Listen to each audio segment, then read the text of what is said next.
ल्हानशें चित्र आमच्या दोळ्या मुखार दवरुया. एक धाकटीशी कोंकणींतल्यान ताचेर माहिती. एक दीस हें काबार जातलें आनी सद्याक आतां कोवीड-19 हे दुयेंसाचें पॅन्डेमीक जें आसा तें आसा. जाल्यार प्रश्न आमकां प्रश्न आयज करपाक जायो. तूं खंय रावपाक सोदताय? Where do I choose to be during this कोवीड-19? आमचे समजणेक आमच्यान 3 आटे करूं येता. 3 आटे करूया. पयलो आटो भिरांतीचो, दुसरो आटो शिक्षणाचो आनी तिसरो आटो आमची वाड जावपाचो. एक ल्हानशी नदर मारुया. पयलो auto fear zone. Fear zone म्हणटा तो भिरांतीचो आटो. जायतीं जाणां आमचे मदलीं ह्या आट्यान पडटात. भिरांत आयिल्ली आसा काळजाचेर. मरणाची भिरांत, वो जेवण मेळचें ना म्हूण भिरांत. हें सगळें काबार जातच मागीर कितें जातलें हाची भिरांत. इकॉनॉमीक स्लो डावन जो जाल्लो आसा ताची भिरांत. वेगवेगळे तरेची भिरांत आमच्या काळजान भितर सरलेली आसा आनी आमी ह्या झोनांत, ह्या आट्यान भितर उरलेलीं आसा. आनी हे भिरांतीन कितें करता आमी? जो न्यूज येता तो आमी घडये जायतीं जाणां सोदीत रावतात. कितें जावपाचें आसा, कितें ना जावपाचें आसा. कसलोय फेक न्यूज आयलो तो आमी रोखडोच सोत मानता आनी तेच भिरांतीन, जी भिरांत आमकां लागलेली आसा तेच भिरांतीन ते दुसऱ्यांकूय फॉरवर्ड करीत रावता. भिरांत पडलेली आसा. म्हणटच हे भिरांतीन आमी आमकांच आनिकूय खाला उडयता. वायरस लागत जाल्यार मरतलीं खरें, पूण भिरांतीन आनिकूय मरपाक शकतात. म्हणटच जो वायरस जो स्प्रेड जाता, सद्याक आतां आमच्या गोंयांत देवाक आर्गां दिवया, सगल्यो केसीस नॅगेटीव जाल्ल्यो आसात. केसीस नॅगेटीव जावप गरजेचें, पूण हे भिरांतीक लागून आमी मनशां नॅगेटीव जाता.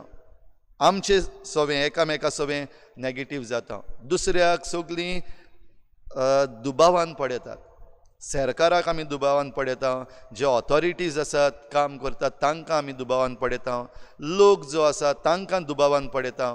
कोणूय आमचे सारको न्हय, आमच्या गोरेब्यांतलो न्हय, आमचे भाशेन दिसना, दुसऱ्या गांवचो, तांकांय बीन आमी ह्याच दुबावान पडयता. नॅगेटिविटी भितर सरलेली आसा. जो कोण ह्या फियर झोन जो आसा, भिरांतीच्या आट्यान आसा, तांचे सवें अशें घडटा. आनी हेच भिरांतीन जायत्यो वस्तू आमी घेयत रावता. पॅनीक बाय घेवन दवर. हेच भिरांतीन सांबाळून दवरता वस्तू, सांठून दवरता पुरुमेत केल्ल्या भाशेन, जेन्ना आमकां खरेपणी ताची गरज ना. आनी अशें करून कितें जाता, ज्या कोणाक गरज आसा तांकां मेळना. आनी तुवें जें कितें सुबेज हाडून दवरलेलें आसा तें तुकाय उपकारना, तें पिड्ड्यार जाता. म्हणटच वेस्ट जाता एके वाटेन, पिड्ड्यार जाता जाल्यार दुसरे वाटेन जांकां फावो तांकां मेळना. हें आमचे भिरांतीचो झोन आसा तातूंत जाता. ह्या भिरांतीच्या झोनान ह्या भिरांतीच्या आट्यान जें कितें बरें जाता तें आमकां दिसतीच पडना. एप्रिशिएशन करपाक जायना, आमच्यान तोखणाय करूंक जायना. म्हणटच हो जावन आसा भिरांतीचो झोन. तूं तितून रावपाक सोदताय ह्या पॅन्डेमिकाच्या वेळार. दुसरो आटो आसा. दुसरो आटो आसा तो शिकपाचो वो शिक्षणाचो आमच्यान बुडूंक जाता. हो वायरस जो आयला, जायते जाण म्हणटात आमकां जाय तें शिकयलां. मनशा कुळाक जें कितें आमी शिकूंक सोदिनासल्या तें शिकल्या. म्हणटच जे कोण ह्या आट्यान पडटात, लर्निंग झोन तातूंत पडटात, ते शिकतात. जें कितें वायट आयिल्लें आसा आमचेर, नॅगेटीव आयिल्लें आसा, पूण तातूंतल्यान एक पॉजिटीव वस्त पडयतात, शिकतात. जायत्यो वस्तू शिकूंक आमच्यान जाता. आमची पासून ट्रान्समिशन टीम जी आसा, हें कांयच कळनासलें करपाक. आतां हो पॅन्डेमीक येयल्ल्याक ह्यो वस्तू शिकल्यात आनी करतात. जायते जाण क्लासीस दितात, ऑनलायन क्लासीस. जायते जाण हेर दुसऱ्यो वस्तू शिकतात करपाक. जायते जाणां शिकल्यात. म्हणटच शिकपाक आपलो वेळ बरे भशेन मांडून हाडटात.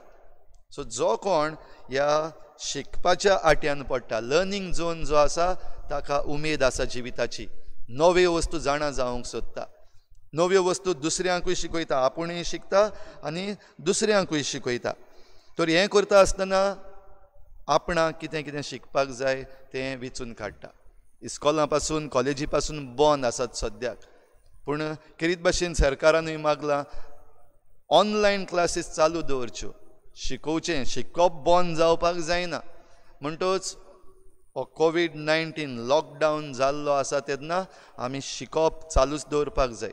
भोव करून ह्यो जिविताच्यो घडण्यो ज्यो जातात तातूंतल्यान शिकूंक, जें कितें आमी चूक केल्ली आसा आदीं तें शिकूंक, आनी आतां ह्यो चुकी कुशीन दवरून नवें आमी बरें करूंक शिकूंक.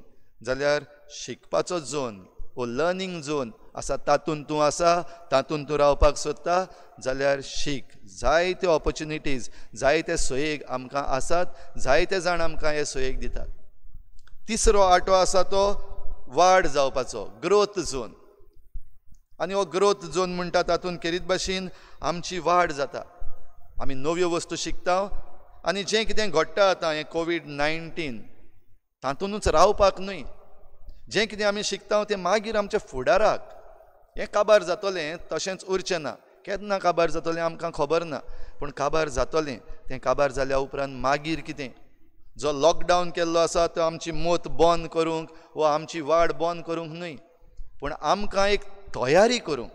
आनी ही तयारी केल्या उपरांत आमी हो झोन जो आसा ग्रोथ झोन, जातून आमची वाड जाता, तातूंत भितर सरतले. म्हणटच तातूंत भितर सरता आसतना आमच्या जिविताची वाट हे भाशेन जावपाक जाय. आमचीं भुरगीं हे भाशेन शिकपाक जाय. आमी आमच्या वडिलां सवें हे भाशेन वाडपाक जाय, वागपाक जाय. जाल्यार ह्यो सगल्यो वस्तू आमी शिकता. आमच्या शेजाऱ्यां सवें, आमचे सृश्टी सवें आमी हे भाशेन वागपाक जाय. ज्यो आदीं चुकी केल्ल्यो आसात त्यो सोडून आतां आमची वाड जावपाक. तर वाड जावपाक आमी ही तयारी करीत जाल्यार ह्या आटयान आमी पडटा.